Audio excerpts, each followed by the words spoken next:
News 24 এর আজকের সর্বশেষ সংবাদে প্রথমেই জানিয়ে দেব সংবাদ শিরোনাম, পরে থাকবে এ নিয়ে বিস্তারিত আলোচনা। প্রথমেই রয়েছে করোনায় মৃত্যু শনাক্ত সবই বেড়েছে। এরপরে জানাবো নতুন সেনাপ্রধান শফিউদ্দিন আহমেদ। থাকছে চট্টগ্রামে নাশকতা মামলা আসলাম চৌধুরীর রিমান্ড ও জামিন নামঞ্জুর।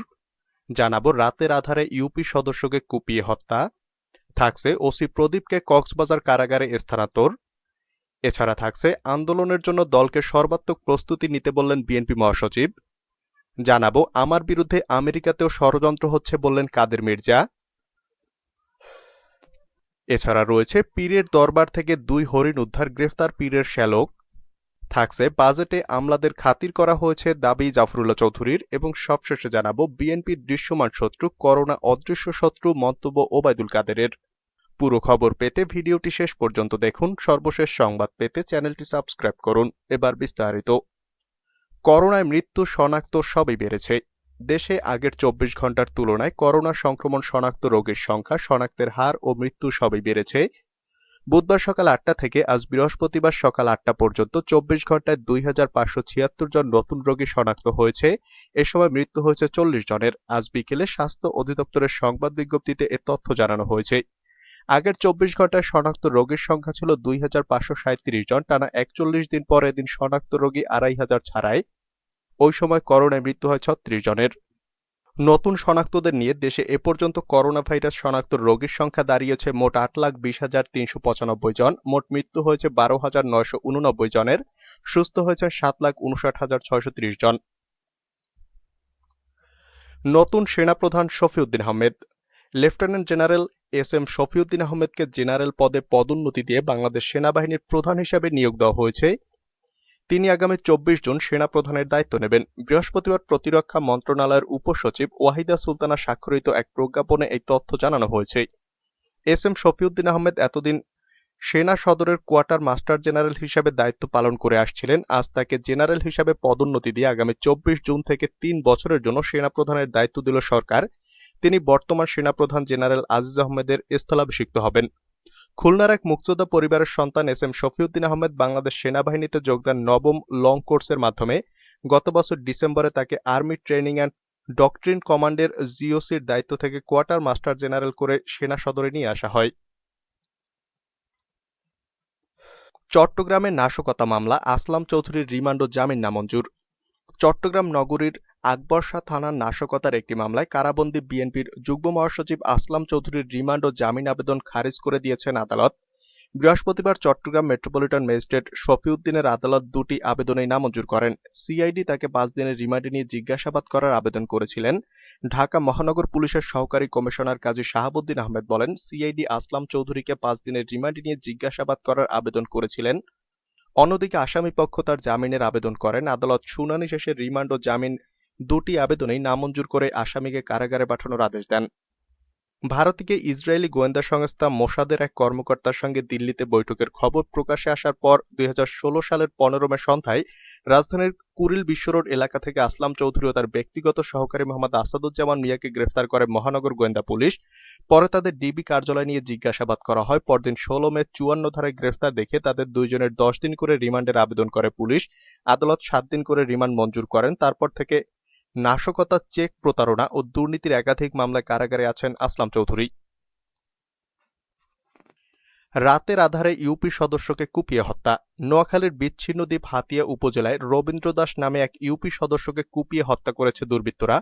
বুধবার দিবাগত রাত 2টার দিকে উপজেলার চরেশ্বর ইউনিয়নের 3 নং ওয়ার্ডে ঘটনা ঘটে। নিহত রবীন্দ্র চন্দ্র দাস হাতিয়া উপজেলা আওয়ামী স্বেচ্ছাসেবক লীগের সহসভাপতি ও উপজেলা আওয়ামী লীগের সদস্য। তিনি উপজেলার চরেশ্বর ইউনিয়নের 3 নং ওয়ার্ডের সতীশ চন্দ্র দাসের ছেলে। জানা যায় দিবাগত রাত 2টার দিকে চরেশ্বর ইউনিয়নের 3 নং ওয়ার্ডে নিজ বাড়িতে যাওয়ার পথে একদল দুর্বৃত্ত হঠাৎ তার উপর চড়াও হয়। এ সময় তারা রবীন্দ্র দাসকে এলোপাতাড়ি কুপিয়ে জখম করে। রবীন্দ্র দাসের চিৎকার শুনে আশেপাশের লোকজন এসে তাকে উদ্ধার করে হাতিয়া স্বাস্থ্য কমপ্লেক্সে নিয়ে যায়। সেখানে দায়িত্বরত চিকিৎসক তাকে মৃত ঘোষণা করেন। হাতিয়া থানার ওসি আবুল খায়ের যুগান্তরকে বলেন, নিহতের লাশ পুলিশের কাছে হস্তান্তর করা হয়েছে। লাশ ময়নাতদন্তের জন্য নোয়াখালী সদরে পাঠানো হয়েছে। এ ঘটনায় এখনো কোনো মামলা করা হয়নি। ওসি প্রদীপকে কক্সবাজার কারাগারে স্থানান্তর। মেজর সিনহা হত্যা মামলার আসামি টেকনাফ থানার বহিষ্কৃত ওসি প্রদীপ কুমার দাসকে চট্টগ্রাম কেন্দ্রীয় কারাগার থেকে কক্সবাজার জেলা কারাগারে স্থানান্তর করা হয়েছে। বৃহস্পতিবার সকাল 10:30টার দিকে তাকে চট্টগ্রাম থেকে কক্সবাজারে নিয়ে যাওয়া হয়। প্রদীপ চট্টগ্রাম কারাগারের ডিভিশন ওয়ার্ডে বন্দী ছিলেন। তিনি চট্টগ্রামে দায়ের করা অবৈধ সম্পদ অর্জনের দুর্নীতি মামলার আসামিও। চট্টগ্রাম কেন্দ্রীয় কারাগারের জেলার দেওয়ান মোহাম্মদ তরিকুল ইসলাম সমকালকে বলেন, কক্সবাজারে ওসি প্রদীপের বিরুদ্ধে হত্যা মামলা রয়েছে। সেই মামলা সংক্রান্ত বিষয় থেকে চট্টগ্রাম থেকে কক্সবাজার কারাগারে স্থানান্তর করা হয়েছে। আন্দোলনের জন্য দলকে সর্বাত্মক প্রস্তুতি নিতে বললেন বিএনপি মহাসচিব। নিরপেক্ষ সরকার ও নিরপেক্ষ নির্বাচন কমিশনের অধীনে নিরপেক্ষ, অবাধ ও সুষ্ঠু নির্বাচনের দাবি করেছেন বিএনপি মহাসচিব মির্জা ফখরুল ইসলাম আলমগীর। এ সময় তিনি এর দাবি আদায়ের লক্ষ্যে আন্দোলনের জন্য দলকে সর্বাত্মক প্রস্তুতি নিতে বলেছেন। বৃহস্পতিবার দুপুরে জাতীয় প্রেস ক্লাবে জিয়াউর রহমানের 40তম শাহাদাত বার্ষিকী উপলক্ষে আয়োজিত এক আলোচনা সভায় তিনি এসব কথা বলেন। নেতাকর্মীদের উদ্দেশ্যে মির্জা ফখরুল বলেন, এখন আর সময় নেই, আগামী দিনের জন্য নিজেদের তৈরি করে ফেলেন। নিজেরা শক্ত হয়ে দাঁড়িয়ে জনগণকে আমাদের সাথে নিয়ে আসি, জাতীয় ঐক্য সৃষ্টি করি। সরকারের উদ্দেশ্যে তিনি বলেন, দাবি একটাই, চলে যাও, চলে যাও, রেহাই দাও বাংলাদেশকে। আমাদের পরিষ্কার কথা, অবিলম্বে পদত্যাগ করুন। নিরপেক্ষ সরকারের অধীনে, নিরপেক্ষ নির্বাচন কমিশনের অধীনে নিরপেক্ষ, অবাধ ও সুষ্ঠু নির্বাচন দিন। তা না হলে কিভাবে অধিকার আদায় করতে হয় তা বাংলাদেশের মানুষ জানে। সরকার দলীয় নেতাদের সমালোচনা করে মির্জা ফখরুল বলেন, ওদের একজন এমপি কিছুদিন আগে পার্লামেন্টে বলেছেন, বড় চোরদের চুরি দেখে ছোট চোররা এখন লজ্জা পাচ্ছে। বড় চোর হচ্ছে ওদের মন্ত্রী, বড় বড় নেতারা। করোনা মানুষের জীবন নিয়ে যাচ্ছে, মানুষের জীবনের প্রশ্ন, বাঁচার প্রশ্ন, মরার প্রশ্ন, সেখানেও তারা চুরি করছে। টেস্টে চুরি, মাস্কে চুরি, পিপিইতে চুরি, ডাক্তার নার্সদের টাকা দেওয়ার বেলায় চুরি, আইসিইউ বেড চুরি, শেষ পর্যন্ত হাসপাতাল চুরি। একটা হাসপাতাল নাই, উধাও হয়ে গেছে। ফখরুল বলেন, আবার নতুন করে একটা হাসপাতাল তৈরি করবে, আবার ওখানে চুরি করবে, আবার কমিশন নেবে, আর ওই টাকা পাঠাবে কানাডা, মালয়েশিয়া, ইংল্যান্ড সহ বিভিন্ন দেশে। আমার কথা নয়, আপনারাই এখন বলতে শুরু করেছেন পার্লামেন্টে বিভিন্ন জায়গায় এই যে অর্থ পাচার হচ্ছে, এটা ভয়াবহ। আমাদের অর্থনীতিবিদরা বলছেন 6 কোটি টাকা গত কয়েক বছর থেকে দেশ থেকে পাচার হয়ে গেছে। এটাই আওয়ামী লীগ। বিএনপি মহাসচিব বলেন, আওয়ামী লীগের নেতাকর্মী, বড় নেতা, ছোট নেতা, পাতি নেতাদের চলাফেরা, চালচলন দেখলেই বোঝা যায় রাতারাতি সব আঙুল ফুলে কলা গাছ হয়ে গেছে।